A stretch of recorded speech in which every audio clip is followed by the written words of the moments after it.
नमस्कार दोस्तों, welcome to the learning essence. अगर आप डीएलएड फोर्थ सेमेस्टर के स्टूडेंट हैं और आप साइंस की तैयारी कर रहे हैं, आप चाहते हैं कि साइंस आपको सिंपल और क्लियर एग्जाम ओरिएंटेड पढ़ा दी जाए जिससे कि आपके नंबर अच्छे आएँ और आपको टाइमली आपका सिलेबस भी पूरा हो जाए, तो आप बिल्कुल सही जगह पे आए हैं। मैं आपको आपके पहली बात तो फोर्थ सेमेस्टर में मैं कितने चैप्टर हैं, क्या क्या मुझे पढ़ना है, पूरा सिलेबस मैंने इससे पहले एक वीडियो में डिस्कस कर रखा है। अभी मैं फर्स्ट चैप्टर स्टार्ट कर रही हूँ आज के लिए।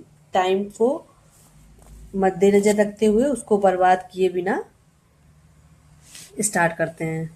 वो फर्स्ट चैप्टर है जैव विकास, पारिस्थितिकी तंत्र एवं उसके घटक, organic evolution, ecological system and component. अब ये जो पहला चैप्टर है आपका फोर्थ सेमेस्टर का साइंस का, इसमें क्या क्या टॉपिक हम लोगों को पढ़ने हैं, साथ साथ में पढ़ते चलेंगे।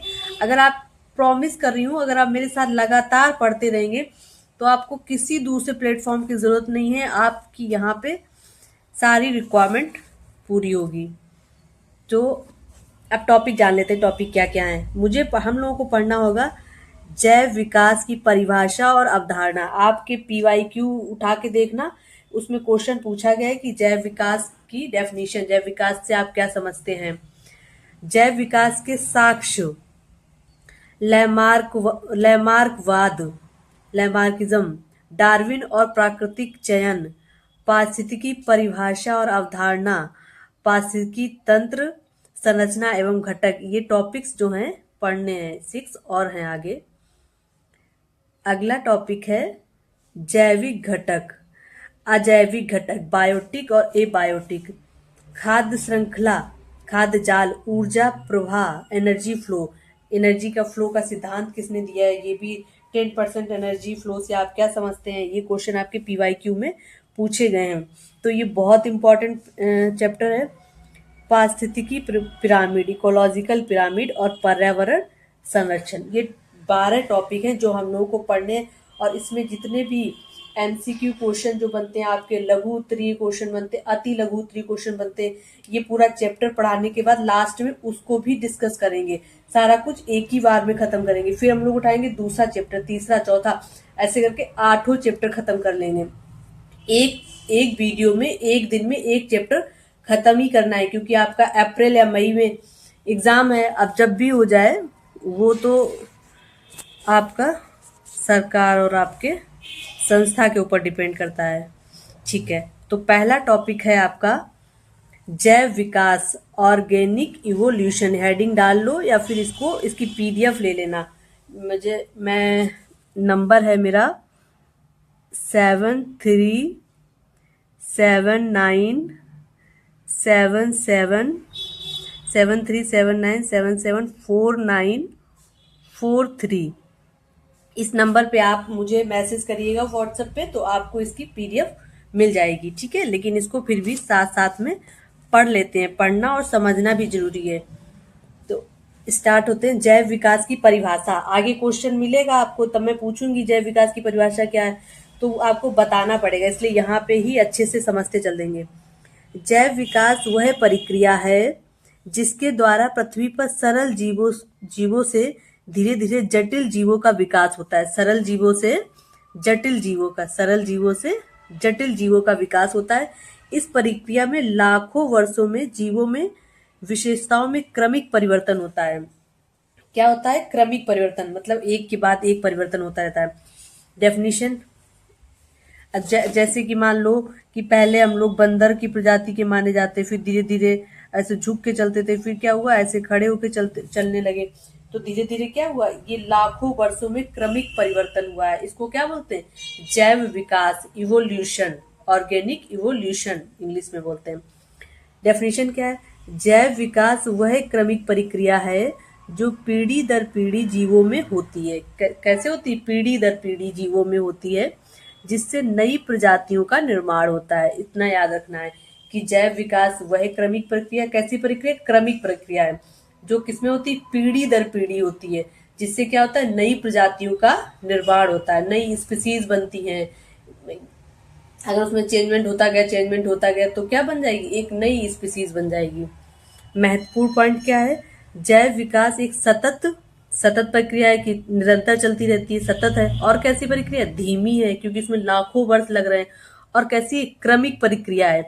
ऐसा नहीं है कि अभी इस जनरेशन में कोई मतलब चेंजमेंट नहीं हुआ और 3-4 जनरेशन छोड़ के फिर कुछ चेंजमेंट हो गया, नहीं, क्रम से चलता रहता है ये, जो करोड़ों वर्षों में घटित होती है। कितना समय लगता है, करोड़ों वर्ष लगते हैं। अब आपको जैव विकास की डेफिनेशन लिख लेनी है, याद कर लेनी है कि जैव विकास एक क्रमिक प्रक्रिया है। आगे बढ़ते हैं, ठीक है। अब जैसे ऑर्गेनिक इवोल्यूशन हो रहा है, जैव विकास हो रहा है, तो आप बोलेंगे, कोई भी पूछ दे कि मैं कैसे मान लूं कि जैव विकास हो रहा है, ऑर्गेनिक इवोल्यूशन हो रहा है, तो ये बात मैं कैसे मान लूं। तो ये साक्ष्य है, एविडेंस है। क्या क्या एविडेंस है, जीवाश्म साक्ष्य।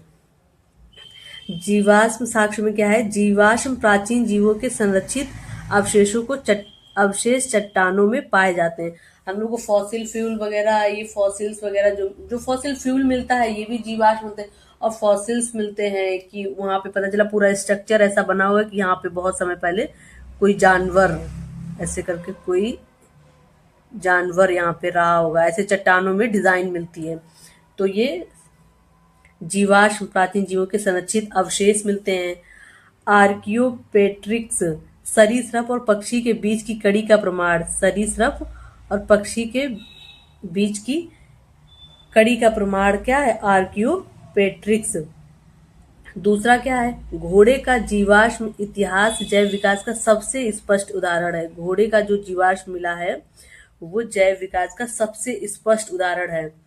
जीवाश्म की आयु कार्बन डेटिंग विधि से पता की जाती है। अगर आपको ये पता क्वेश्चन आ जाए वन लाइनर में कि जीवाश्म की आयु कैसे पता करते हैं, तो जीवाश्म की आयु पता करते हैं कार्बन डेटिंग से। किससे, कार्बन डेटिंग से। ये याद रखना है। तो ये साक्ष्य है, ये 1 2 3 4 साक्ष्य हैं जिससे पता चलता है क्या, कि ऑर्गेनिक इवोल्यूशन हो रहा है। अब दूसरा पॉइंट है तुलनात्मक शारीरिक साक्ष्य। अब इनमें क्या क्या है, देखो ये आगे क्वेश्चन मिलेगा। एक मिलेगा आपको समजात अंग, होमोलोगस और एनालोगस से आप क्या समझते हैं। समजात अंग और संवृत्ति अंग से आप क्या समझते हैं। तो समजात अंग क्या होते हैं, होमोलोगस ऑर्गन क्या होते हैं, जैसे मनुष्य का हाथ है, चमगादड़ के पंख हैं, वेल के फ्लिपर्स हैं, वेल के फ्लिपर्स हैं। तो इनकी संरचना तो समान होती, क्या होती है, संरचना समान होती है, लेकिन कार्य भिन्न होते हैं। होमोलोगस में क्या होता है, समजात, एक ही जात के हैं, तो एक ही जात के हैं तो एक ही जैसे हैं, लेकिन काम क्या हो गया, काम अलग अलग हो गया। संवृत्ति अंग, एनालोगस ऑर्गन क्या होता है, जैसे तितली के पंख हैं, पंछी के पंख हैं, तो इसमें कार्य समान है लेकिन क्या हो गई, संरचना भिन्न हो गई। ये चीज याद रखना, अभी आगे क्वेश्चन आएगा तब पूछेंगे। अवशेषी अंग क्या होता है, वेस्टिजियस ऑर्गन, अपने में भी बहुत ज्यादा वेस्टिजियस ऑर्गन, जैसे मनुष्य में अपेंडिक्स, अपनी जो ये अपेंडिक्स वाली हड्डी है ना, अपेंडिक्स है जो, ये पहले पूंछ हुआ करती थी, ऐसा कहते हैं साइंटिस्ट, वैज्ञानिक ऐसा कहते हैं। और ये फालतू में पड़ी है, इसका कोई यूज नहीं है अभी अपनी बॉडी में, इसका कोई यूज नहीं है। तो मनुष्य में अपेंडिक्स और कानों की जो मांसपेशियां हैं, ये दोनों कैसे हैं, अवशेषी अंग है। तो इससे ये पता चलता है कि हम लोगों का विकास हुआ है, हम लोगों का जैविक विकास हुआ है, और जिन चीजों का हम लोगों ने यूज करना छोड़ दिया वो सब सारे ऑर्गन कैसे हो गए, वेस्ट ऑर्गन हो गए, बर्बाद, अब उनका कोई यूज नहीं है। ठीक है, इससे पता चलता है कि ऑर्गेनिक इवोल्यूशन हुआ है। अगला पॉइंट क्या है, भ्रूण विज्ञान साक्ष्य। भ्रूण विज्ञान साक्ष्य क्या है, विभिन्न कशेरुकी प्राणियों के भ्रूण अपनी प्रारंभिक अवस्था में एक समान दिखते हैं। हम लोगों के चाहे और प्राणियों के जो भ्रूण हो, वो सभी स्टार्टिंग में देखे जाएं, जब वो भ्रूण अवस्था में होते तो सब एक ही जैसे दिखते हैं, ना किसी के आंख कान नाक मुंह जब नहीं बनता है, जब भ्रूण अवस्था में होते हैं तो सब एक जैसे होते हैं। मनुष्य के भ्रूण में गलफड़े पाए जाते हैं। अब जैसे हम लोग जब माँ के पेट से बाहर आते तब तो गिल्स नहीं होते हैं, गिल्स ये किसमें होते हैं, मछलियों में होते हैं गिल्स, क्योंकि वो यहाँ से सांस लेते हैं, लेकिन हम लोगों में तो नहीं होते। बट जब हम लोग भ्रूण अवस्था में होते हैं, ओवरी के अंदर होते हैं, तब वो उस टाइम पे अपने गिल्स भी मतलब प्रेजेंट होते हैं जो मछलियों से संबंध रखते हैं। तो ये भी पता चलता है कि ऐसा तो नहीं हम लोग इवॉल्व होके मछलियों से, मतलब पहले हम लोग जलीय जीव हो, फिर धीरे धीरे इवॉल्व हुए, जमीन पे रहना स्टार्ट कर दिया, तो हम लोग का ऐसे इवोल्यूशन हुआ है। तो अपना एक ये भी साक्ष्य है। अगला क्या है? जैव भौगोलिक साक्ष्य, बायोजियोग्राफिकल एविडेंस। बायोजियोग्राफिकल एविडेंस में कैसे? ऑस्ट्रेलिया का मार्सुपियल प्राणियों की अधिकता। ऑस्ट्रेलिया में जो मार्सुपियल है उसमें क्या है? प्राणियों की अधिकता है। द्वीपों पर विशेष प्रकार के जीवों का विकास। जो द्वीप पे बहुत सारे जीव पाए जाते हैं उनमें अभी इसका जो डार्विन का सिद्धांत आएगा वो इसी पे आएगा। द्वीपी जो द्वीप पे चिड़िया पाई जाती हैं, यहाँ पे जो चिड़िया पाई जाती है तो उसी जगह जो चिड़िया पाई जाती है, उनकी चोंच में अंतर हो गया, क्योंकि उनको क्या फूड के लिए अपने आप को ऐसे डेवलप करना पड़ा। प्राकृतिक वर्ण आगे आएगा, पढ़ेंगे। गैलापागोस द्वीप की फिंच चिड़िया डार्विन के सिद्धांत पर आधार बनी है। ये देखो, ये क्या है? फिंच चिड़िया डार्विन के सिद्धांत का आधार बनी थी। ये भी ऑर्गेनिक इवोल्यूशन, जैविक विकास का एग्जाम्पल है। अब जैविक विकास में कौन कौन से वैज्ञानिकों ने अपने क्या क्या सिद्धांत दिए? लैमार्क ने क्या बोला, वीजमैन ने क्या बोला, नव डार्विनवाद का सिद्धांत क्या है, डार्विन का सिद्धांत क्या है, ये सारा कुछ बहुत मजेदार है। साइंस जो है, साइंस बहुत मजेदार, उसमें तो फिर बायोलॉजी तो बहुत ही ज्यादा मजेदार है, क्योंकि अपने बारे में पढ़ना किसको मजा नहीं आने वाली है? अपने बारे में जानना, अपनी चीजों को जानना। जो अभी अपना मजे मजे में पढ़ते हैं और पूरा चैप्टर खत्म हो जाएगा। अभी जैविक विकास की जो डेफिनेशन है वो याद करनी थी। समजात, होमोलोगस और एनालोगस क्या होता है? समजात क्या होता है? समजात बताया है, और मैंने क्या बताया आपको? समजात बताया और एनालोगस बताया है। मतलब समजात, होमोलोगस और एनालोगस बताया था। तो होमोलोगस में क्या था? संरचना तो समान थी, एक ही जैसे संरचना थे, लेकिन हम अपने हाथ और चमगादड़ के हाथ एक ही जैसे थे, लेकिन उनके काम क्या थे? अलग अलग थे। एनालोगस ऑर्गन संवृत्ति में क्या था? जैसे तितली के पंख और चिड़िया के पंख, उनके कार्य तो समान है, दोनों उड़ रही हैं, अपने पंखों से वो भी उड़ रहे, बस पंखों से वो भी उड़ रहे, लेकिन उनकी संरचना क्या है? अलग अलग है। ठीक है, इतना डन। अब आगे बढ़ते हैं।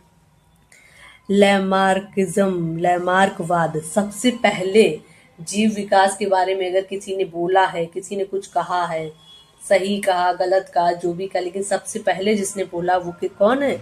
वो है लैमार्क। फ्रांसीसी वैज्ञानिक जॉन बैप्टिस्ट लैमार्क ने 1809 में अपनी फिलॉसफी जूलॉजी में अपना सिद्धांत प्रस्तुत किया। फिलॉसफी जूलॉजी में अपना सिद्धांत प्रस्तुत किया। उनके सिद्धांत के क्या बिंदु थे, वो बिंदु समझ लेते हैं। इनके सिद्धांत के क्या बिंदु थे? पहला बिंदु था इनका अंगों का उपयोग एवं अनुपयोग। इनने बोला कि जिन अंगों का उपयोग नहीं करेंगे वो वेस्ट हो जाएंगे, और जिन वो क्षीण हो जाएंगे, खत्म हो जाएंगे, और जिनका उपयोग करेंगे वो विकसित होते चले जाएंगे, विकसित होते चले जाएंगे।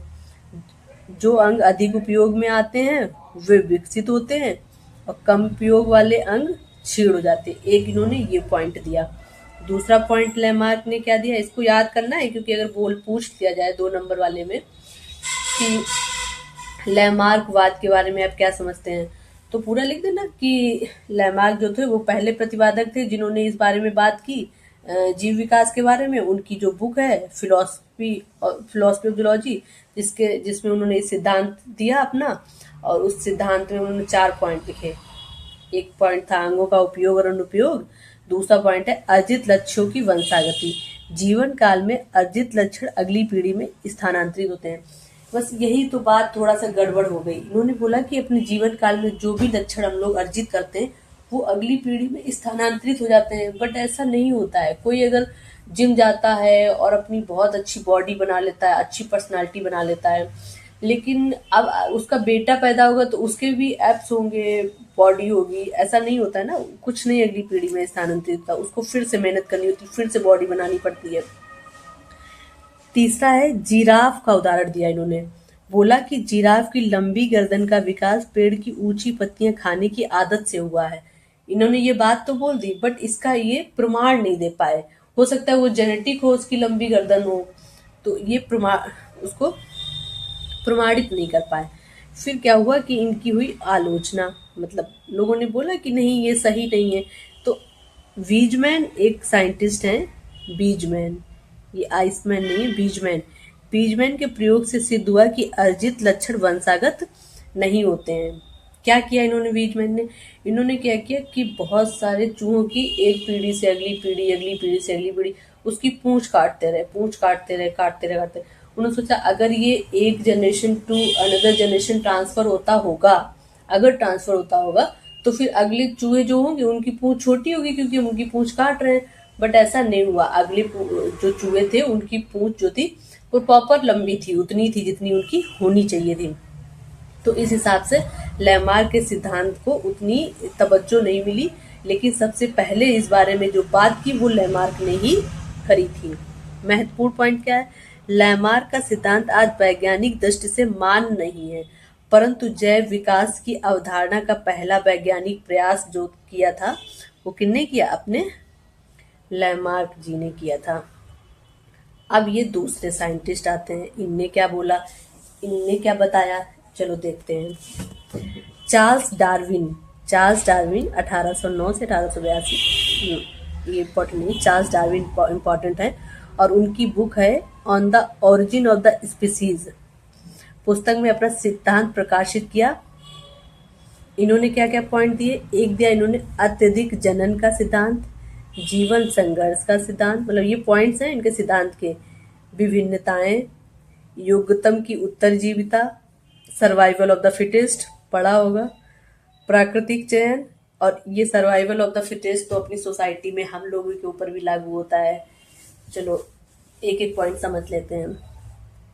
अत्यधिक जनन, ओवर रिप्रोडक्शन, प्रत्येक जीव अपनी संख्या बढ़ाने की क्षमता रखता है, ठीक है। वो सब चाहते हैं कि हम अपनी पॉपुलेशन को बढ़ाएं, हर जीव, क्योंकि एक पॉपुलेशन को अगर दूसरी पॉपुलेशन पे कमांड करनी है तो उनकी संख्या बढ़ाते रहते हैं, ऐसा सोचते हैं। जीवन संघर्ष, स्ट्रगल फॉर एग्जिस्टेंस, भोजन के लिए, स्थान के लिए निरंतर संघर्ष रहता है। स्ट्रगल फॉर एग्जिस्टेंस, हम लोग भी स्ट्रगल कर रहे हैं अपने रहने के लिए, खाने के लिए। तो ये क्या है, स्ट्रगल फॉर द एग्जिस्टेंस, अपनी एग्जिस्टेंस बनाने के लिए भी स्ट्रगल कर रहे हैं। वेरिएशन, प्रत्येक जीव में थोड़ी थोड़ी भिन्नता होती है। अब सब चिड़ियां हैं तो सारी चिड़ियां एक जैसी नहीं है, उसमें जेनेटिक डिफरेंस है, लेकिन अभी इन्होंने जेनेटिक नहीं बताया, इन्होंने बताया कुछ तो है, मतलब इन्होंने जीन की बात नहीं की, लेकिन कुछ तो है कि एक जीव दूसरे जीव से क्या है, अलग है, उसमें समानता नहीं है। योग्यतम की उत्तरजीविता, survival of the fittest, survival of the fittest मतलब अनुकूल विभिन्नता वाले जीव जीवित रहते हैं, अनुकूल विभिन्नता वाले जीव जीवित रहते हैं। अभी जैसे कोरोना काल आया, ठीक है, कोरोना काल में जिनकी बॉडी इतना मतलब हेल्दी नहीं थी, जो थोड़ा सा कमजोर थे, उनको वो वायरस से वो झेल नहीं पाए और उनकी क्या हो गई, मृत्यु हो गई, डेथ हो गई। बट जो थोड़ा सा स्ट्रांग थे, जिनके अंदर अच्छी एंटीबॉडीज थी, जो जिनकी बॉडी अच्छे से काम कर रही, वो उसमें जी गए। तो उसको क्या बोलते हैं, सर्वाइवल ऑफ द फिटेस्ट, जो ज्यादा फिट होगा वो सर्वाइव करेगा। प्राकृतिक चयन, नेचुरल सिलेक्शन, प्राकृतिक उपयुक्त जीवों का चयन करते हैं। अब नेचुरल सिलेक्शन कैसे होता है कि वो चिड़ियों वाला एग्जांपल था कि अगर मान लो उनको ऐसा कोई फूड मिल रहा है जिसके लिए उनको अपनी चोंच थोड़ी सी लंबी करनी पड़ रही है, तो वो प्रकृति में ऐसे चेंज आए कि उनको चोंच लंबी करनी पड़ी, या प्रकृति में कुछ ऐसा चेंज आया कि उनको मतलब कुछ भी ऐसा है कि बढ़ के, जैसे हम लोग प्रकृति में चेंज, कुछ ऐसा चेंज आया कि पहले ऐसे बंदरों की तरह चलते थे, फिर ऐसे सीधे खड़े हो गए। तो नेचुरल सिलेक्शन मतलब नेचर में चेंज हुआ तो हम लोग भी चेंज हो गए, नेचर में चेंज हुआ तो कोई भी स्पीसीज ने अपने आप को उसी के अकॉर्डिंग चेंज कर लिया। ये डार्विन का सिद्धांत था। नई प्रजातियों का निर्माण, चयनित जीव अपने लक्षण अगली पीढ़ी को देते हैं। जो जीव होते हैं वो अपने लक्षण क्या होते हैं, अगली पीढ़ी को देते हैं। एक होता है डोमिनेंट, एक होता है रिसेसिव। अब जो करेक्टर डोमिनेंट होगा वो एक जनरेशन से अगले जनरेशन में चला जाएगा।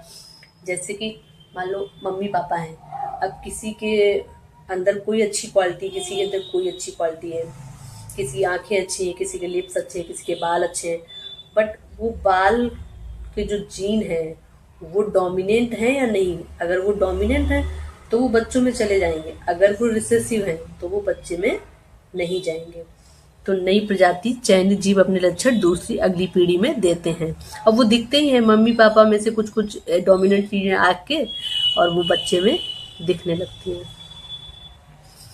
तो अब पढ़ते हैं लैमार्क और डार्विन। समझ में आ गया ना?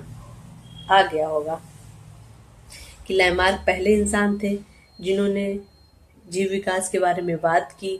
लैमार्क ने ही होमोलोगस, एनालोगस और जिराफ वाला एग्जाम्पल, ये सब किसने किया? लैमार्क ने बताया। लेकिन जो डार्विन थे, डार्विन ने survival of the fittest, natural selection, ये सारी चीज़ें बताई। डार्विन के पॉइंट में था over reproduction, struggle for the existence. Darwin को याद करो, जो चीज़ें हम लोग झेलते हैं, हम लोग क्या करते हैं? Struggle for the existence. Over reproduction मतलब पॉपुलेशन इतनी बढ़ती जा रही है, हम लोग ओवर रिप्रोडक्शन होता जा रहा है। इसके बाद वेरिएशन, एक इंसान दूसरे इंसान से क्या है? अलग ही है तो सब ह्यूमन ही, लेकिन कुछ ना कुछ अंतर है। सर्वाइवल ऑफ द फिटेस्ट, जो कोरोना काल में बहुत फिट थे वो बच गए, जो नहीं फिट थे वो चल दिए। नेचुरल सिलेक्शन, प्राकृतिक चयन, जैसे जैसे हम लोग के इन्वायरमेंट बदलता है वैसे हम लोग अपने आप में चीजें भी बदलने लगते हैं। और नई प्रजातियों का निर्माण, चयनित जीव अपनी लक्षण अगली पीढ़ी को देते हैं। जैसे बच्चे माँ बाप से कुछ ना कुछ चीजें लेके आते हैं और वो चीज दिखती है। तो डार्विन के बारे में जब भी कुछ ऐसे लिखना हो तो अपने लोगों के बारे में समझो, तो डार्विन के बारे में पॉइंट मिल जाएंगे। अब लैमार्क और डार्विन की तुलना, इनमें क्या करना है? अंतर को समझना है। ठीक है, लैमार्क डार्विन पढ़ लिया, अब इनमें अंतर क्या है? पहले तो इनका समय। लैमार्क ने अपना सिद्धांत दिया 1809 में। कब दिया? 1809 में। और डार्विन ने कब दिया? 1859 में, 1859 में। परिवर्तन का आधार, इन्होंने जीव विकास का आधार है, जीव में परिवर्तन का आधार। तो इन्होंने बताया अर्जित लक्षण, डायरेक्ट अर्जित। मतलब अगर इन्होंने बोला कि पैर, एक जनरेशन का पैर काटते रहो तो अगली जनरेशन का पैर कटा हुआ होगा, लेकिन ये ऐसा नहीं होता है। डायरेक्ट अर्जित लक्षण नहीं होता, इसको हम अर्जित नहीं कर सकते हैं। ये प्राकृतिक चयन होता है, नेचर के हिसाब से होता है। नेचर अगर चाहेगा तो चीजें one generation to other generation बदलेंगी, अपनी मर्जी से नहीं बदलेगा। ठीक है। लैमार्क का क्या था कि अपनी मर्जी से बदल रही चीजें। भिन्नता वातावरण से, ये कह रहे हैं कि वातावरण से भिन्नता है इनमें, लेकिन डार्विन का कहना था कि नहीं, ये स्वाभाविक है। जैसे जैसे इन्वायरमेंट बदलेगा हम लोग धीरे धीरे, पता ही नहीं चलेगा कब चीजें बदलते चले गए। वंशागति, इन्होंने बोला वंशागति ये अर्जित लक्षण है, लेकिन ये अर्जित लक्षण नहीं है, ये उपयुक्त लक्षण है। वर्तमान मान्यता, लैमार्क को क्या है? लैमार्क का जो सिद्धांत है वो अमान्य है, और जो डार्विन का सिद्धांत है वो मान्य है, लेकिन आंशिक मान्य है। इन्होंने बताया तो, लेकिन इन्होंने यहाँ पे जीन, जेनेटिक ऐसी कोई बात नहीं करी। और यहाँ तक इन्होंने बोला कुछ तो है जो एक जनरेशन से दूसरे जनरेशन हो रहा है, प्राकृतिक चेंजमेंट भी हो रहा है, लेकिन इन्होंने, इसीलिए इनके सिद्धांत की क्या है? आंशिक मान्यता है। ठीक है, अब आते हैं अगले पॉइंट पे। अगला पॉइंट है, एक मिनट पानी पीना।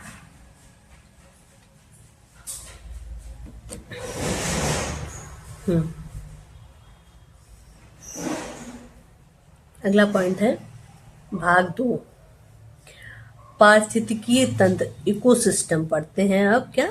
इकोसिस्टम। इकोसिस्टम पारिस्थितिकी की परिभाषा याद कर लो। 1 नंबर में अति लघुत्तरीय में पारिस्थितिकी की परिभाषा पूछते हैं, तो अभी मैं यहाँ पे याद करवा रही हूँ। आगे जब क्वेश्चन आएगा, जब मैं क्वेश्चन सॉल्व करूंगी, तब आप उसको बताएंगे मुझे। तो पढ़ते हैं। पारिस्थितिकी जीव विज्ञान की वह शाखा है जिसमें जीवों और उनके वातावरण के बीच पारिस्थितिकी संबंध का अध्ययन किया जाता है। पारिस्थितिकी जीव विज्ञान की वह शाखा है जिसमें जीवों और उनके वातावरण, ये जीव है और उसके आसपास का जो वातावरण है, इसके बीच में क्या संबंध है उसका अध्ययन किया जाता है। ठीक है, कर लेंगे। जो पारिस्थितिकी है, पारिस्थितिकी को इंग्लिश में क्या बोलते हैं? इकोलॉजी। तो इकोलॉजी शब्द कैसे बनता है? ओइकोस और लोगोस। ओइकोस मतलब घर, जिस घर में हम रहते हैं, लोगोस मतलब अध्ययन। तो तो उसको बोलते हैं इकोलॉजी। और ये ओइकोस और लोगोस किस भाषा का शब्द है? तो ये यूनानी भाषा का शब्द है। यूनानी भाषा का शब्द है, या बोलो तो ग्रीक भाषा का शब्द है। ठीक है। पारिस्थितिकी जीव और उसके वातावरण के बीच ऊर्जा एवं पदार्थों के आदान प्रदान का अध्ययन। पारिस्थितिकी ये जीव हो गया और इसके आसपास का ये वातावरण होगा, इनके बीच में आदान प्रदान किसका हो रहा है? ऊर्जा का और पदार्थों का। इसके अध्ययन को क्या कहते हैं? पारिस्थितिकी कहते हैं। ये किसने बोला है? ये बोला ईपी ओडम ने। अगर आपके वन लाइनर में आ जाए कि पारिस्थितिकी जीव और उसके वातावरण के बीच ऊर्जा और पदार्थों के आदान प्रदान का अध्ययन का जो सिद्धांत है, ये किसने दिया या ये बात किसने कही है? तो किसने कही? ईपी ओडम ने कही है। ओके। पारिस्थितिकी तंत्र। पारिस्थितिकी तंत्र वह इकाई है जिसमें जीवित घटक, जैविक जिसको बायोटिक बोलते हैं, निर्जीव घटक, एबायोटिक मिलकर एक क्रियाशील तंत्र बनाते हैं। कैसा तंत्र बनाते हैं? क्रियाशील। इकोसिस्टम में क्या होता है? बायो कंपोनेंट और बायोटिक कंपोनेंट, एबायोटिक कंपोनेंट और एनर्जी फ्लो। तो क्या बन जाएगा? इकोसिस्टम। बायोटिक कंपोनेंट क्या होते हैं? जैसे बैक्टीरिया हैं, जो भी चीजें हैं जिनमें जान है, वो सब क्या है? Biotic component. पेड़ भी बायोटिक है, बैक्टीरिया भी बायोटिक है, जीव जंतु भी, कीड़े मकोड़े सब बायोटिक है। एबायोटिक में क्या है? एबायोटिक में टेम्परेचर है, पानी है, सूर से जो हम लोग तापमान ये लेते हैं, ये सब क्या है? ये सब एबायोटिक है। तो बायोटिक, एबायोटिक और एनर्जी फ्लो मिलके क्या बन गया? इकोसिस्टम। अब आते हैं अपन लोग पारिस्थितिकी। बोर हो रहे हो तो रुक जाना, लेकिन मुझे तो ये पूरा कंप्लीट करना है आज, क्योंकि आप लोगों का एग्जाम भी है ना अप्रैल और मई टाइम में। तो इसको एक बार में एक चैप्टर पूरा कंप्लीट कर लो, ताकि 8 चैप्टर हैं तो 8 क्लासेस देखनी पड़ेंगी और सब कुछ डन हो जाएगा। पारिस्थितिकी तंत्र के प्रकार। अब पारिस्थितिकी तंत्र कितने प्रकार का होता है? प्राकृतिक पारिस्थितिकी तंत्र और कृत्रिम पारिस्थितिकी तंत्र, दो होते हैं, एक प्राकृतिक और एक कृत्रिम। प्राकृतिक में क्या है? वन पारिस्थितिकी तंत्र हम लोग नहीं वन क्रिएट कर सकते हैं, वो तो अपने इतने बड़े बड़े हैं। तालाब का, समुद्र का और घास, ये कैसे हैं? प्राकृतिक है। कृषि, खेत मेरा अपना होता है। बगीचा हम खुद लगाते हैं। शहर में पेड़ पौधे हम लगाते हैं। जलाशय, ये सब जैसे पॉन्ड वगैरह होता है ना, जलाशय, तो ये सब कृत्रिम पारिस्थितिकी तंत्र हैं। ठीक है। प्राकृतिक और अप्राकृतिक, इसमें कुछ था नहीं प्राकृतिक अप्राकृतिक में, आप खुद कॉमन सेंस से लगा लेंगे इसका। पारिस्थितिकी तंत्र के घटक, कंपोनेंट ऑफ इकोसिस्टम। अब इसके कंपोनेंट क्या होते हैं? बताया था ना कि बायोटिक और एबायोटिक। अब एबायोटिक में क्या क्या है? अजैविक घटक वे निर्जीव पदार्थ एवं भौतिक रासायनिक कारक हैं जो जीवों को क्या करते हैं? प्रभावित करते हैं। जैसे बैक्टीरिया है, पेड़ है। अब पेड़ को कौन प्रभावित करेगा? पेड़ को प्रभावित करेगा सोलर एनर्जी, सौर ऊर्जा। जो सूर्य से लाइट आती, तापमान होता है, वो उससे क्या लेते हैं? सूर्य से एनर्जी लेते हैं और फिर ग्लूकोज बनाते हैं, तो उसको क्या कर रहे हैं? प्रभावित कर रहे हैं। भौतिक कारक क्या है? भौतिक कारक में तापमान हो गया, जीवों की जैविक क्रियाओं को प्रभावित करते तापमान। प्रकाश है, प्रकाश किसमें मदद करता है? प्रकाश संश्लेषण में मदद करता है, उसको क्या करते हैं? फूड बनाने में, ग्लूकोज बनाने में मदद करता है। इसके बाद भौतिक कारक में क्या है? वर्षा है, जल की उपलब्धता निर्धारित करती है। आर्द्रता हो गई, ह्यूमिडिटी, वायुमंडल में जलवाष्प की मात्रा, वायु, एयर, गैसें जैसे कि O2, CO2 की उत्पत्ति, ये सब क्या है? भौतिक कारक है। पारिस्थितिकी तंत्र को प्रभावित करने वाले एबायोटिक मतलब अजैविक कारक हैं भौतिक कारक। अब रासायनिक क्या है? रासायनिक कारक में आते हैं खनिज लवण। खनिज लवण क्या क्या होते हैं? Nitrogen, phosphorus, potassium. और पीएच मान, मिट्टी और जल की अम्लीयता और क्षारीयता। अब मिट्टी की अम्लता और क्षारीयता से ही तो पता चलता है ना कि यहाँ पे कौन सा पौधा लग सकता है, कौन सा पौधा नहीं लग सकता है। कार्बनिक पदार्थ, ह्यूमस और अनकार्बनिक यौगिक। पारिस्थितिकी तंत्र को प्रभावित करने वाले कारक क्या हैं? बायोटिक और एबायोटिक। ठीक है। अब एबायोटिक वाले तो हम लोग पढ़ लिए, भौतिक कारक और रासायनिक कारक। ये अब पढ़ते हैं बायोटिक वर्ड। बायोटिक में क्या क्या है? जैविक घटक में सभी जीवित प्राणी सम्मिलित हैं जो पारिस्थितिकी तंत्र में विभिन्न भूमिकाएं निभाते हैं। इसमें क्या क्या होता है? देखो, बायोटिक में होते हैं उत्पादक, प्रोड्यूसर, प्राथमिक उत्पादक, ठीक है, द्वितीय उत्पादक, उपभोक्ता, प्राथमिक प्राथमिक उपभोक्ता, कम और द्वितीयक उपभोक्ता और तृतीयक उपभोक्ता, ठीक है। और ये हो गया अपघटक, 4 होते हैं। उत्पादक में क्या आते हैं? प्रकाश संश्लेषण द्वारा भोजन बनाते हैं कौन? हरे पौधे और शैवाल। प्राथमिक उपभोक्ता, उत्पादकों को जो खाते हैं। उत्पादक जो हैं, जिन्होंने पौधों ने कुछ फल बनाया, पत्तियां बनाई, तो वो उनको खाते हैं, वो कौन है? प्राथमिक उपभोक्ता, जैसे कि खरगोश, हिरण, टिड्डी। द्वितीयक, द्वितीयक में जो प्राथमिक उपभोक्ता को खा जाते हैं वो क्या हो गए? वो द्वितीयक उपभोक्ता हो गए। प्राथमिक उपभोक्ता को खाते हैं कौन? मेंढक, सांप, लोमड़ी। तृतीयक उपभोक्ता जो प्राथमिक को खाते हैं, तृतीयक जो द्वितीयक को खाते हैं, द्वितीयक उपभोक्ता को खाते हैं, जैसे कि बाज है, शेर है, मगरमच्छ है, ये सब क्या है? तृतीयक उपभोक्ता है, टर्शरी में आते हैं। अब ये हो गए डिकम्पोजर। डिकम्पोजर याद रखना, ये क्वेश्चन आया हुआ है डिकम्पोजर कि अपघटक से आप क्या समझते हैं?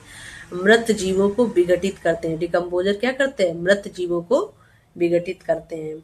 और इसके एग्जाम्पल में है बैक्टीरिया और कवक। इनको क्या बोलते हैं? बैक्टीरिया और कवक। इन्हीं को बोलते हैं सफाई कर्मचारी, पुनर्चक्रणकर्ता। ये सब इनके एग्जाम्पल हैं। आगे आते हैं।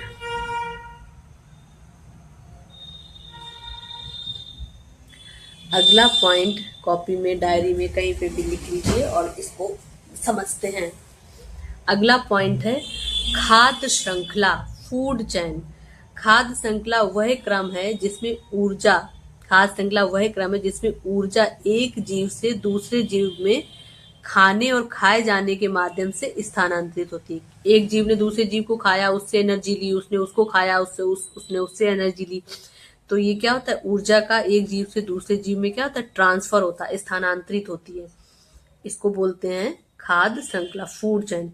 खाद्य श्रृंखला के उदाहरण समझ लेते हैं। स्थलीय, स्थल पे उदाहरण ये है, जलीय उदाहरण ये है, वन में ये है, कृषि में ये है। देखो, घास है, घास को टिड्डे ने खाया, टिड्डे को मेढक ने खाया, मेढक को सांप ने खाया, सांप को बाज ने खाया। ये सब स्थल पे है। जल में क्या चल रहा? शैवाल है, शैवाल को किसने खाया? जलीय कीट ने खाया, जलीय कीट को छोटी वाली मछली ने खाई, छोटी मछली को बड़ी मछली ने खाया। ये जल में चल रहा है खाद्य श्रृंखला, फूड चेन में। वन में है पत्तियां, पत्तियों को खाया हिरण ने, हिरण को खाया शेर ने, और शेर जब मर गया तब वो बैक्टीरिया ने क्या किया? इसको डिकम्पोज कर दिया, खत्म कर दिया, ठीक है।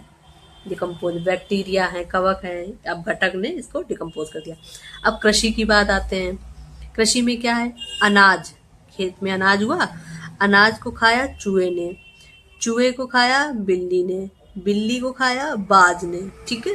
तो स्थल का, जल का, वन का, कृषि का, ये क्या है? खाद्य श्रृंखला के उदाहरण है। महत्वपूर्ण पॉइंट क्या है? 10% नियम। ये क्वेश्चन आगे आया हुआ है, PYQ का है, इसलिए 10% नियम आपको पता होना चाहिए। 10% नियम क्या है? एक पोषण स्तर से दूसरे पोषण स्तर में केवल 10% ऊर्जा ही स्थानांतरित होती है। शेष 90% ऊर्जा उपापचन क्रियाओं में व्यय हो जाती है। उपापचय क्रियाएं मतलब कि मेटाबॉलिज्म क्रियाएं। मेटाबॉलिज्म क्रियाएं मतलब कि जो हम लोग सांस लेते हैं, रेस्पिरेशन करते हैं, हम लोग डाइजेशन करते हैं, सांस लेते हैं, खाने को पचाते हैं, तो अपनी बॉडी को थोड़ा, अगर ठंडी है तो अपनी बॉडी को हीट देते हैं, अगर गर्मी है तो कूल करते हैं। तो इसमें 90% ऊर्जा की खत्म हो जाती है। श्वसन और डाइजेशन में ये सब मेटाबॉलिज्म, उपापचय की क्रियाओं में 90% एनर्जी को खर्च कर देते हैं। इसके बाद 10% एनर्जी ही एक पोषण स्तर से दूसरे पोषण स्तर में ट्रांसफर होती है। मतलब अगर बकरी है, बकरी ने क्या किया? बकरी ने पौधे को खाया, पौधे के पास में 10,000 जूल, ठीक है, 10,000 जूल पौधे के पास में क्या थी, ऊर्जा थी। बकरी ने उसको खाया, ठीक है, बकरी ने उसको खाया, बकरी के पास पहुंची या हिरण ने खाया, हिरण के पास पहुंची 1,000 जूल ऊर्जा, किसकी पहुंची, 1,000 जूल। अब हिरण को खा लिया शेर ने, तो शेर 90% यहाँ नष्ट हो गई, ठीक है। अब हिरण को खाएगा शेर तो 90% यहाँ वेस्ट हो जाएगी, और हिरण के पास कितनी पहुंची, 100 जूल, ठीक है, 90-90 खत्म होती चली गई। समझ गए होंगे। 10%, 10% का नियम दिया किसने है, 10% का नियम दिया है लिंडमैन ने। किसने दिया है, लिंडमैन ने। आगे आते हैं खाद्य जाल। खाद्य जाल क्या होता है, ये भी बहुत इम्पोर्टेंट है। अभी तो हम लोग पढ़ रहे थे खाद्य चैन, फूड चैन पढ़ रहे थे, अभी फूड वेव पढ़ रहे हैं। जब बहुत सारी फूड चैन आपस में मिक्स हो जाती है तो बन जाती है फूड वेव, ठीक है। जब अनेक खाद्य श्रृंखलाएं आपस में जुड़ जाती हैं तो खाद्य जाल का निर्माण होता है। यह प्रकृति की वास्तविक स्थिति को दर्शाती है। कैसे, खाद्य जाल प्रकृति में ऊर्जा प्रवाह का अधिक यथार्थ चित्र है। कितना, कैसा चित्र है, अधिक यथार्थ, ज्यादा जो स्वाभाविक है, ज्यादा जो रियल है, वो कौन सा है, फूड वेव। फूड वेव जो है ज्यादा यथार्थ है, ज्यादा रियल है, अकॉर्डिंग टू फूड चैन के, ठीक है। ये पाचकी तंत्र की स्थिरता बनाए रखता है। फूड वेव क्या करता है, पाचकी तंत्र की स्थिरता को बनाए रखता है। किसी एक जीव के विलुप्त होने पर पूरे तंत्र पर प्रभाव पड़ता है। मतलब एक ऐसा लगता होगा ना कि मान लीजिए कि ये एक खाद्य जाल है, ठीक है, इसने इसको खाया, उसने उसको खाया, वो उसको खाता है, वो उसको खाता है, ये एक चैन है, तालाब है, स्थल है, मरुस्थल है, सब एक दूसरे से कनेक्टेड है, ठीक है।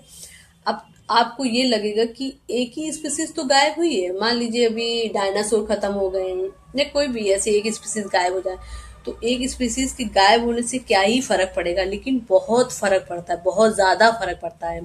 इसके मैं आपको एक दो एग्जाम्पल बताती हूँ ताकि आपको याद रहे। ये भी याद रहे कि फूड वेव जो होती है वो पारिस्थितिकी तंत्र की स्थिरता बनाए रखता है, ठीक है। तो हुआ क्या था, एक स्टोरी सुनाते हैं। स्टोरी है समुद्री ऊद बिलाव की, समुद्री ऊद बिलाव और केल्प फॉरेस्ट की, केल्प फॉरेस्ट और समुद्री ऊद बिलाव। तो समुद्री ऊद बिलाव जो थे वो प्रशांत महासागर के तटीय इलाकों में रहते थे, और ये खाते क्या थे, ये समुद्री आर्चिन को खाते थे। और समुद्री आर्चिन का जो भोजन था, समुद्री जो ऊद बिलाव थे वो क्या खाते थे, समुद्री आर्चिन को खाते थे। और समुद्री आर्चिन जो खाते थे वो केल्प को खाते थे। केल्प एक तरीके का समुद्री घास है। केल्प क्या है, एक तरीके की समुद्री घास है केल्प।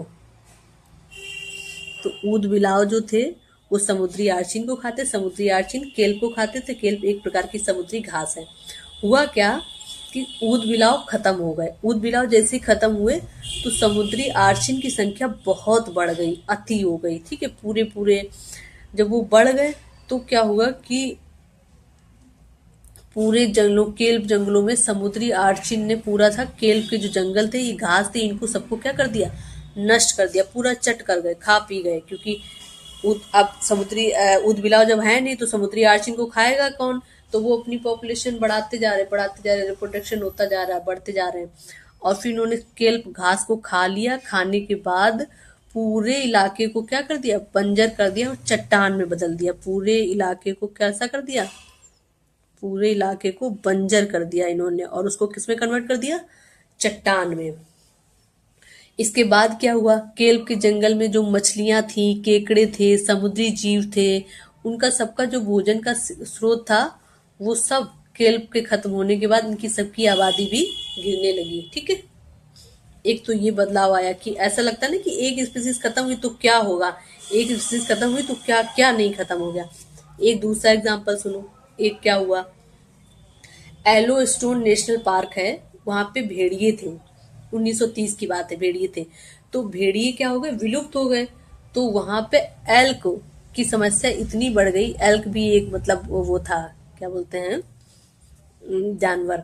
एल्क की समस्या इतनी बढ़ गई कि उन्होंने सारी हरियाली और नदी के किनारे के पेड़ खा लिए, खाते थे, मतलब हिरन टाइप का कोई जानवर होएगा, तो सारे पेड़ खाली, इससे नदियों का जो बहाव था, नदियां मान लो ऐसे बह रही थी, ऐसे बह रही थी, तो नदियों का बहाव बदल गया, उनका उनका जो प्रवाह था वो बदल गया, और पक्षियों और वीवर जैसे जीवों के घर छिन गए। जो पक्षी थे और जो वीवर थे उनके घर छिन गए, तो एक और प्रजाति नष्ट हो गई, कम हो गई, नष्ट हो गई। अब एक एग्जाम्पल और सुनो, बीज सुनिए, बीज। बीज अपनी जो मधुमक्खी होती है, ये मधुमक्खी अपने पेड़ों में पॉलिनेशन का अच्छा काम करती है। जैसे ये पेड़ है, ये पेड़ है, यहाँ बैठी फूल पे, इस फूल पे बैठी, तो इनमें क्या होता है, पॉलिनेशन होता है, तब इसमें फल आते हैं। तो हम लोग किस पे डिपेंड है, मधुमक्खी और पॉलिनेशन पे डिपेंड है, शहद पे भी डिपेंड है। अब सोचो जब पॉलिनेशन नहीं होगा तो कोई फसल नहीं होगी, होगी तो कम होगी, और फिर उस पे हम लोग भी प्रभावित होंगे, और हम लोगों पे जो शाकाहारी जीव जंतु है वो प्रभावित होंगे।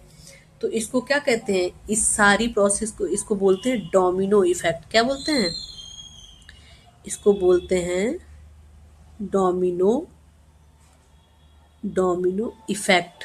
Domino effect. एक प्रजाति पे सोचो कितनी सारी प्रजातियां डिपेंड है, इसलिए इसको बोलते हैं डोमिनो इफेक्ट। समझ में आ गया होगा मेरे हिसाब से सारा कुछ। ठीक है, आगे बढ़ते हैं। अब आया है ऊर्जा प्रवाह। पारस्परिक तंत्र में सूर्य ऊर्जा से पारस्परिक तंत्र में ऊर्जा सूर्य से प्रारंभ होती है और एक दिवसीय प्रवाह करती है। ये वन लाइनर क्वेश्चन में पूछा जाता है कि पारस्परिक तंत्र में ऊर्जा कैसे प्रवाह करती है, एक दिवसीय, एक दिशा में। एक दिशा में कैसे, जो उपभोक्ता होता है, उत्पादक, उत्पादक जो होता है, पौधे जो होते हैं, उत्पादक पौधे क्या हैं, पौधे उत्पादक हैं। इसके बाद प्राथमिक उत्पादक, द्वितीय उत्पादक, तृतीय उत्पादक, इसके बाद अपघटक। तो ऐसे फ्लो होती है ऊर्जा, ये कभी इधर को फ्लो नहीं होगी। ठीक है, एक दिशा में फ्लो होती है। ठीक है, अब जैसे ये दिया गया है, सूर्य है, सूर्य के पास कितनी कैलोरी ऊर्जा है, ये 30,000 कैलोरी है। इसके बाद ये पौधों के पास, पौधों ने उस सूर्य से सौर ऊर्जा ली और उससे प्रकाश संश्लेषण किया और फूड बनाया। ठीक है, फूड बनाया, तो ये पूरी 30,000 नहीं पहुंची इनके पास में, 3 लाख, सॉरी, इसके पास 3 लाख है, तो फूड के पास 10% ही पहुंची, 90% नष्ट हो गई, 90% नष्ट हो गई, तो इसके पास पहुंची 30। अब प्राथमिक उपभोक्ता ने 30 पूरी नहीं ले पाई, कितनी ले पाई, 3,000। द्वितीयक ने कितनी ले पाई, 300। तृतीयक ने कितनी, जैसे शेर है, बाज है, इतनी, इन्होंने कितनी ले पाई, इन्होंने ले पाई सिर्फ 30 कैलोरी ऊर्जा। तो इसका प्रवाह हमेशा कैसा होता है, एक दिशीय होता है, एक दिशा में। आगे चलते हैं, इसको पूरा अच्छे से, इसकी पीडीएफ चाहिए हो तो पीडीएफ ले लेना, मैंने नंबर बता दिया है, उस पर मैसेज कर देना, इसकी पूरी पीडीएफ भेज दूंगी। इसको अच्छे से पढ़ लेना एक चैप्टर को, इसके बाद मैं अगला चैप्टर, पूरे 8 चैप्टर कंप्लीट कराऊंगी। इसके बाद आपको किसी और सब्जेक्ट के लिए पढ़ना है, क्या है आप मुझे बताइएगा कॉमेंट में, तो मैं पूरा कंप्लीट करवाऊंगी। ठीक है, अब आते हैं पारिस्थितिकीय पिरामिड, इकोलॉजिकल पिरामिड। पारिस्थितिकीय पिरामिड एक आकृति है जो विभिन्न पोषण स्तरों के बीच संख्या, जैव भार और ऊर्जा के संबंध को दर्शाती है। किसका, संख्या का, जैव भार का और ऊर्जा का। ठीक है, अब पिरामिड कैसे होते हैं, पिरामिड 3 प्रकार के हैं, संख्या का पिरामिड, जैव भार का पिरामिड और ऊर्जा का पिरामिड। एक चीज याद रखनी है, क्या याद रखनी है, संख्या का पिरामिड सब जगह पे सीधा होगा, सब जगह पे सीधा होगा। जहां पे पारिस्थितिकी पूछ दिया जाए ना, पारिस्थितिकी, बस वहीं पे संख्या का पिरामिड क्या हो जाता है, उल्टा। वरना घास के मैदान में हर जगह संख्या का पिरामिड सीधा। जैव भार का पिरामिड क्या है, जैव भार का पिरामिड जो है वो जलीय तंत्र में उल्टा है। किसमें है, जैव भार, भार वेट, भार वेट है, तो ये जल में तो क्या है, उल्टा, और स्थल में क्या है, सीधा। जल में, जलीय तंत्र में उल्टा और स्थल में सीधा। अब सोचो कि ये जलीय तंत्र में उल्टा और स्थल में सीधा, ऐसा क्यों है, ऐसा इसलिए है, वो लिख लिया होगा, अगर नहीं लिख लिया होगा तो लिख लेना। जैव का पिरामिड जलीय तंत्र में उल्टा और स्थल में सीधा इसलिए है। देखो ये स्थल में सीधा और जलीय तंत्र में उल्टा,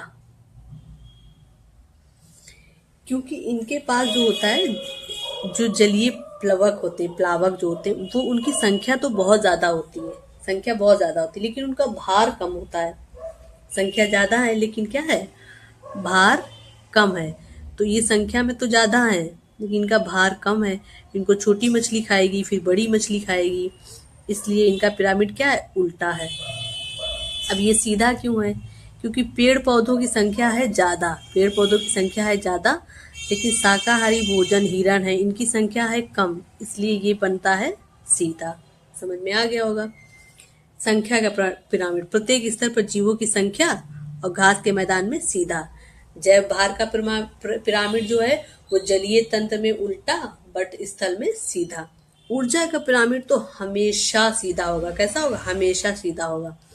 ये महत्वपूर्ण पॉइंट में यही चीज आपको बताई गई है। क्या बताया गया है कि ऊर्जा का पिरामिड हमेशा सीधा होता है, क्योंकि उच्च पोषण स्तरों पर ऊर्जा की मात्रा सदैव कम होती चली जाती है। अब बताया था कि यहाँ पे जो एनर्जी है, मान लो यहाँ पे 100 है, यहाँ पे 1000 है, तो यहाँ पे कितनी पहुंची 100, और यहाँ पे पहुंची कितनी 10, तो ये हमेशा कैसा बना, सीधा बना।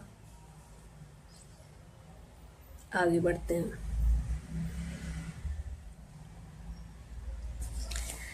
जैव भू रासायनिक चक्र, बायो जियोकेमिकल साइकिल। अब इसमें कौन कौन से साइकिल अपन लोगों को पढ़ने हैं, एक कार्बन साइकिल पढ़ना है, एक नाइट्रोजन साइकिल पढ़ना है और एक वाटर साइकिल पढ़ना है। तो प्रकृति में पोषण तत्व जीवित और निर्जीव घटकों के बीच चक्रीय रूप से प्रभावित होते हैं। जीवित और निर्जीव घटकों के बीच चक्रीय रूप से प्रभावित होते हैं। कार्बन चक्र में क्या है, पौधे CO2 को प्रकाश संश्लेषण में ग्रहण करते हैं। प्रकाश संश्लेषण जो होता है उसमें पौधे क्या करते हैं, CO2 को ग्रहण करते हैं और फिर होता है इनमें रेस्पिरेशन होता है। रेस्पिरेशन जीव में श्वसन क्रिया होती है, इससे क्या होता है, CO2 मुक्त हो जाती है। नहीं समझे होगे, ऐसे समझो, CO2 इन्होंने ली, इसको क्या कर दिया, इससे बना दिया ग्लूकोज, ठीक है। इसके बाद होता है रेस्पिरेशन। रेस्पिरेशन में CO2 मुक्त हो जाती है और ये इन्वायरमेंट में मिल जाती है जाके। जीवाश्म ईंधन के दहन से CO2 बढ़ती है। जीवाश्म ईंधन का जब दहन होता है, हम लोग लकड़ियाँ जलाते हैं, ये जो भी चीज़ें जलाते हैं, तो उससे क्या होती है, CO2 बढ़ती है और उससे क्या आता है, ग्रीन हाउस प्रभाव होता है। बहुत ज़्यादा जब कार्बन डाइऑक्साइड बढ़ती है तो ग्रीन हाउस प्रभाव होता है। अब नाइट्रोजन साइकिल क्या होता है, नाइट्रोजन में क्या होता है, पहले होता है नाइट्रोजन स्थिरीकरण। नाइट्रोजन स्थिरीकरण, राइजोबियम एक बैक्टीरिया होता है। ये पूछा जाएगा कि नाइट्रोजन साइकिल में कौन सा बैक्टीरिया मदद करता है, नाइट्रोजन साइकिल में कौन सा बैक्टीरिया मदद करता है, तो उसका नाम है राइजोबियम। राइजोबियम के द्वारा।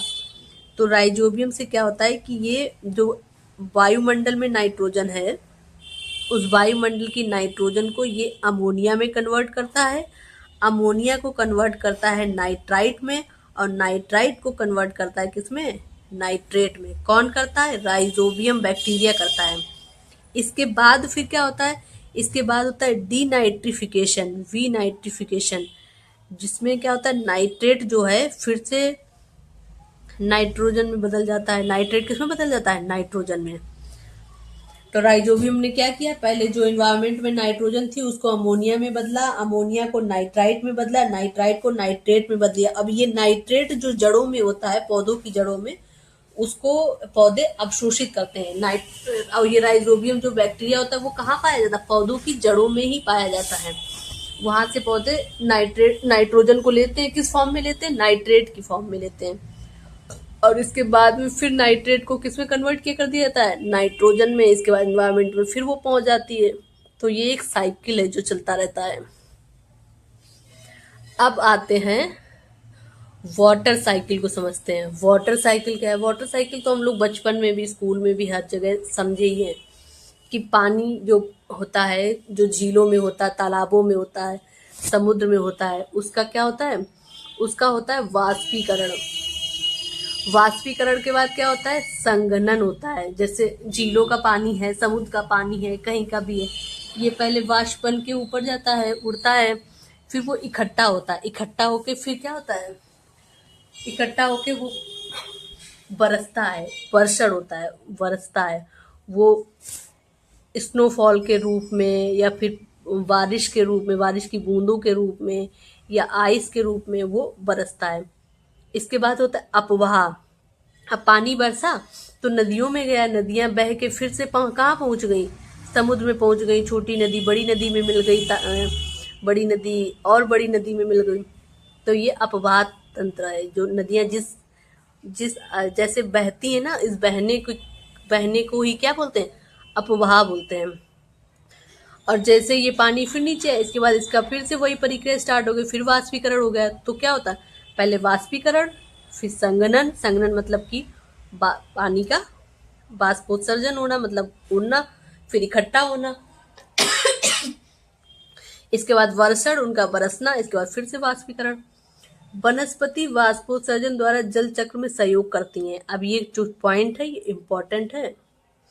वनस्पति कैसे सहयोग करती हैं, जो पत्तियां होती हैं ना, पत्तियां भी वाष्पोत्सर्जन करती हैं। पत्तियों में जो जड़ों से पानी जाता है ना, तो पत्तियां जो होती हैं, पत्तियां भी वाष्पोत्सर्जन करती हैं। इसमें जो पॉइंट छोटे छोटे छिद्र होते हैं, इनसे पानी वाष्पित होता है, वाष्पित होकर वो भी जाते, संघनन होता है, संघनन होकर फिर वर्षण होता है, वर्षण होकर फिर वाष्पीकरण होता है। नेक्स्ट पॉइंट है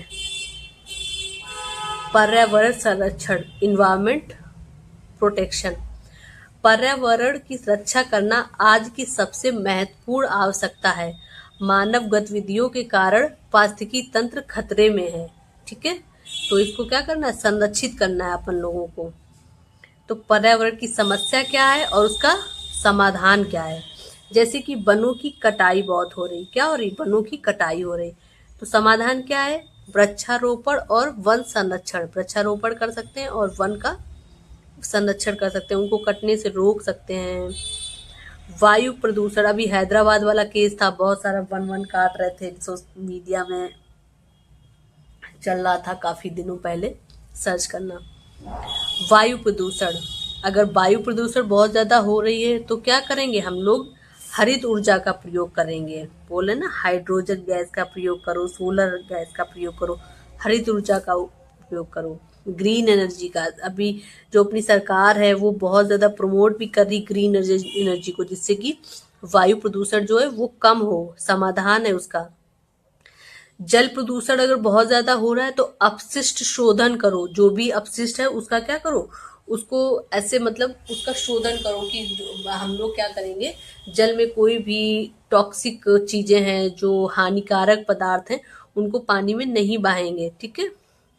जैव विविधता हानि, जैव विविधता की हानि हो रही है। जैव विविधता मतलब पशु पक्षी, हम लोग सब, ये सब जितनी भी प्रजातियां हैं, सबको क्या बोलते हैं, जैव विविधता।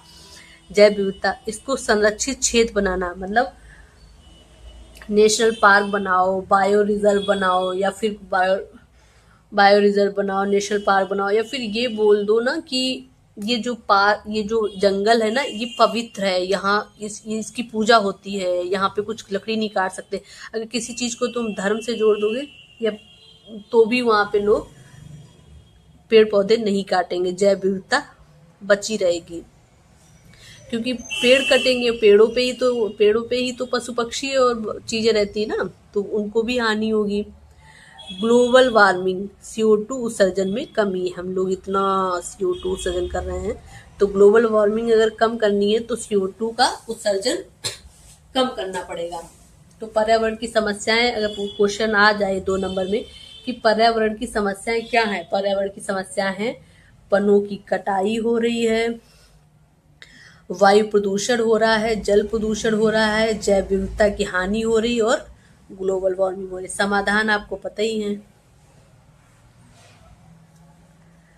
चैप्टर हो गया है आपका यहाँ पे फिनिश। अब मैं आपको 1 MCQ करवाऊंगी और आपके 1 लाइनर क्वेश्चन वो करवाऊंगी, जो मतलब अति लघु उत्तरीय कराऊंगी। और जो लघु उत्तरीय क्वेश्चन है वो इसमें नीचे दिए गए हैं, मैं वीडियो में ऐसे दिखा दूंगी और आपको पीडीएफ चाहिए तो पीडीएफ दे दूंगी, और आप उनके क्वेश्चन आंसर की प्रैक्टिस करना। और अगर किसी को मुझे लिख के भेजने हो तो मुझे सेम व्हाट्सएप के नंबर पे आप अपना क्वेश्चन, आपने कैसा लिखा है, कितना सुंदर, कितना अच्छा लिखा है, वो मुझे आप अपने मेरे व्हाट्सएप पे भेज सकते हैं। ठीक है। पिछले 8 वर्षों के 2017 से 2024 में जो भी आपके PYQ आए हैं इस चैप्टर से, वो सारे इसमें दिए गए। ठीक है। अब फर्स्ट क्वेश्चन 2017 में आया था कि जैव विकास का सिद्धांत सर्वप्रथम किसने किया। हमने बताया था अभी आपको, किसने किया? लैमार्क ने ही सबसे पहले इस बारे में बात करी थी। किसने? लैमार्क ने। अगला क्वेश्चन है 2018 में आया था, 10% ऊर्जा का नियम किसने दिया? किसने अभी बताया था, किसने दिया? लिंडमैन ने दिया। लिंडमैन। खाद्य श्रृंखला में ऊर्जा का प्रवाह होता है, ये भी बताया था। चक्रीय है, एक दिवसीय है, द्विदिशीय या कोई नहीं। तो कैसा है? एक दिवसीय। खाद्य श्रृंखला में ऊर्जा का प्रवाह एक दिवसीय हमेशा कैसा होता है? एक से पौधों से प्राथमिक उत्पादक, द्वितीय उत्पादक, समझ रहे हो? उपभोक्ता, प्राथमिक उपभोक्ता, दूसरे उत्पादक, उत्पादक से प्राथमिक उपभोक्ता, प्राथमिक उपभोक्ता से द्वितीय उपभोक्ता, द्वितीय से तृतीय और तृतीय से अपघटक। अगला क्वेश्चन है समजात अंगों का उदाहरण। समजात अभी बताया था। समजात मतलब होमोलोगस ऑर्गन, जिसकी संरचना समान होती, काम अलग होते हैं। और संवृत्ति मतलब एनालोगस ऑर्गन, जैसे इसके कार्य समान होते हैं और संरचना अलग होती है। तो समजात अंगों का उदाहरण कौन सा है? मनुष्य का हाथ और पक्षी का पंख। तितली और पक्षी के पंख दोनों या कोई नहीं? तो मनुष्य का हाथ और पक्षी का पंख, जैसे चमगादड़ वगैरह, उसका पंख। तो ये समजात अंग है कि है तो संरचना तो समान है, लेकिन हम अपने काम मतलब उससे कुछ और करते हैं, और चमगादड़ और पक्षी कुछ और करते हैं, वो उड़ने का काम करते हैं। पारिस्थितिकी तंत्र में ऊर्जा का मुख्य स्रोत है जल, वायु, सूर्य, मिट्टी। तो पारिस्थितिकी तंत्र में ऊर्जा का मुख्य स्रोत है सूर्य। 2021 में आया था। ऊर्जा का स्रोत सूर्य है। अपघटक 2022 में आया था। अपघटक होते हैं, अपघटक क्या हैं? अभी आगे बताया था अपघटक क्या होते हैं। पौधे हैं, शाकाहारी जीव हैं, बैक्टीरिया और कवक हैं, मांसाहारी जीव है। अपघटक डिकम्पोजर, जो ये मर जाते हैं ना जीव जंतु, उसको डिकम्पोज कर देते हैं, ह्यूमस में बदल देते हैं, मिट्टी बना देते हैं एकदम। तो ये काम कौन करता है? बैक्टीरिया और कवक। ये आपके आए हुए क्वेश्चन है, इनको मतलब रट लो एकदम। अगर 90% लाने हैं, अच्छे मार्क्स लाने हैं, तो सारा कुछ एक बार देखो वीडियो, 2 बार देखो, लेकिन देखो पूरा समझ लो। फिर कल आते हैं अपने लोग दूसरे चैप्टर पे, उसको अच्छे से समझेंगे। Origin of the species. Origin of the species पुस्तक के लेखक कौन है? लैमार्क है, डार्विन है, मेंडल है, या बीजमैन या वेस्टमैन, दोनों एक ही नाम है। तो ओरिजिन ऑफ द स्पीसीज किसके पुस्तक है? डार्विन की है। Survival of the fittest, struggle for the existence, ये सब किसने दिया? डार्विन ने। अगला क्वेश्चन है नाइट्रोजन स्थिरीकरण करने वाला बैक्टीरिया। बताया था नाइट्रोजन स्थिरीकरण वाला बैक्टीरिया कौन है? राइजोबियम। कहाँ पे होता है? पौधों की, ये पौधा है और ये पौधे की जड़ है। तो राइजोबियम कहाँ पे है? यहाँ जड़ों में, इस जगह पे राइजोबियम। ठीक है। आते हैं अब अति लघुत्तरीय प्रश्न, वेरी शॉर्ट वाले नहीं करवाऊंगी, शॉर्ट वाले खुद से ही करना, लिखना और फिर लिख के मुझे बताना कि क्या क्या आंसर हो सकता है, कैसे आप लिखोगे, क्योंकि लिखने की प्रैक्टिस भी बहुत जरूरी है। अब है जैव विकास से क्या समझते हैं। जैव विकास से क्या समझते हैं, मैं बोल दूंगी इसकी डेफिनेशन, बाकी आगे चैप्टर में पढ़ाया हुआ है, तो उसको एक बार जाके फिर से समझ लेना, लिख लेना। जैव विकास वह क्रमिक परिवर्तन है जो पीढ़ी दर पीढ़ी जीवों में होता रहता है, जिससे नई प्रजातियों का निर्माण होता है। पीढ़ी दर पीढ़ी होता है, सतत है। एक तो कैसा है? सतत है और बहुत समय लेता है, करोड़ों वर्ष लग जाते हैं। और कैसा है? क्रमिक है। ठीक है। क्रमिक परिवर्तन है जो पीढ़ी दर पीढ़ी जीवों में होता रहता है, जिससे नई प्रजातियों का क्या होता है? जन्म होता है। पारिस्थितिकी की परिभाषा। पारिस्थितिकी की परिभाषा क्या है? पारिस्थितिकी जीव विज्ञान की वह शाखा है इसमें जीवों और उनके वातावरण पारिस्थितिकी, जैसे मान लो ये जीव है और जीव के आसपास क्या है, ये उसका वातावरण है, उसके बीच में जो संबंध है, उसके बीच में जो संबंध है उसको पढ़ना ही क्या कहलाता है, पारिस्थितिकी कहलाता है। इसके बाद इकोलॉजी का बताया था कि इकोज और लॉजी, ये यूनानी भाषा का शब्द है। ये सारा कुछ अभी आप आगे पढ़ के आए हैं, ठीक है, उसमें ऊपर जाएंगे और उसको समझ लेंगे। लैमार्कवाद का मुख्य सिद्धांत क्या है? सबसे पहले पढ़ाया था ना, लैमार्क ने जीव विकास का सबसे पहले सिद्धांत दिया था। और उन्होंने क्या क्या पॉइंट दिए थे? उन्होंने बोला कि अंगों का उपयोग और अनुपयोग बताया था। क्या बताया था? कि जिन अंगों का उपयोग करते हैं वो तो विकसित हो जाते हैं, जिन अंगों का उपयोग नहीं करते हैं वो नहीं विकसित होते। बट ये बात उनकी सत्य नहीं थी, लेकिन हाँ उनका पॉइंट तो था, पॉइंट याद रखो। एक और पॉइंट उन्होंने बोला, अर्जित लक्ष्यों की वंशागति। जो लक्ष्य हम अर्जित, जो भी लक्षण हम अर्जित कर लेते हैं वो एक जनरेशन से अनदर जनरेशन में ट्रांसफर होते हैं। बट ऐसा नहीं है, ट्रांसफर नहीं होते हैं। कोई मान लो बॉडी बिल्डर आदमी है, मोटा है, जैसा भी है, उसका बच्चा थोड़ी बॉडी बिल्डर पैदा होगा। तो अर्जित लक्ष्यों की वंशागति। और उन्होंने एक जिराफ का एग्जाम्पल दिया था कि जिराफ को पत्तियां नहीं मिल रही थी खाने को, इसलिए जिराफ ऊंचे पत्तियां खा रहा था गर्दन ऊपर करके, इसलिए उसकी गर्दन लंबी हो गई। बट वो उन्होंने ये बात बताई लेकिन इसको प्रमाणित नहीं कर पाए, इसलिए इनकी ये बातें जो थी वो अमान हो गई। समजात और समृद्धि अंगों में अंतर बताया था। समजात और समृद्धि अंगों में अंतर 2021 में आया था क्वेश्चन। होमोलोगस और एनालोगस, होमोलोगस और एनालोगस। होमोलोगस एच मतलब ह्यूमन, समजात मतलब हम लोगों में जाति वाति की बात होती है, ऐसे याद रखें। समजात हम लोगों में जाति वाति की बात होती है। हम लोग क्या है, हम लोग हैं तो एक जैसे, हम एक जैसे हैं, मतलब कि हमारी जो संरचना है वो समान है, लेकिन अब हमारे क्या है, कार्य जो है वो अलग अलग है, सबके कार्य अलग अलग है। और समृद्धि उसका जस्ट अपोजिट हो जाएगा कि एक जैसे नहीं है लेकिन कार्य जो है वो समान है। 10% ऊर्जा का नियम क्या है? 10% ऊर्जा का नियम किसने दिया था? लिंडमैन ने दिया था। और इसमें क्या था कि एक पोषण स्तर से दूसरे पोषण स्तर में ऊर्जा सिर्फ 10% ही ट्रांसफर होती है। 90% ऊर्जा उपापचय क्रियाओं में, मेटाबॉलिज्म रिएक्शन जो होती है, श्वसन है, डाइजेशन है, उसमें 90% ऊर्जा नष्ट हो जाती है। और एक पोषण स्तर से दूसरे पोषण स्तर तक सिर्फ 10% ऊर्जा ही ट्रांसफर होती है। किसने बताया था? लिंडमैन ने बताया था। अगला क्वेश्चन है,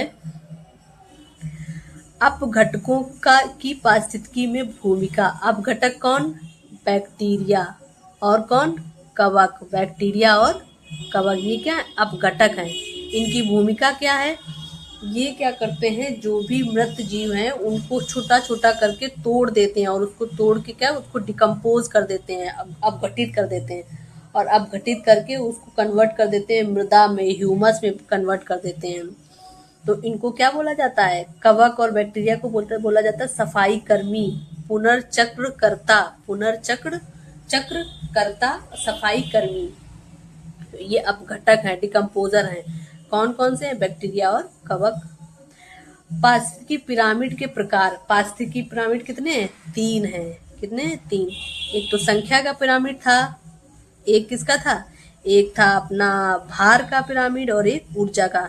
संख्या का, भार का, ऊर्जा का। और ऊर्जा का पिरामिड हमेशा कैसा होता है? ऊर्जा का पिरामिड हमेशा सीधा होता है। आज के लिए इतना ही। आगे के मैं क्वेश्चन दिखा दे रही हूँ आपको।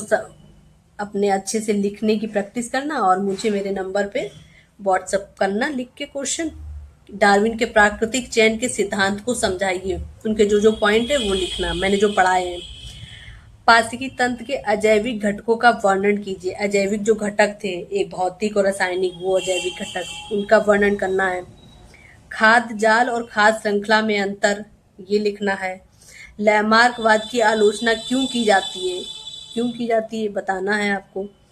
कार्बन चक्र का सचित्र वर्णन, कार्बन चक्र का सचित्र वर्णन, इसको आप, मैंने इसमें नहीं, मतलब आपको कार्बन चक्र का चित्र नहीं बताया, तो आपको चित्र गूगल पे सर्च करना है, उसको बनाना है, बना के प्रैक्टिस करनी है और मुझे व्हाट्सएप पे भेजना है अपने आंसर को।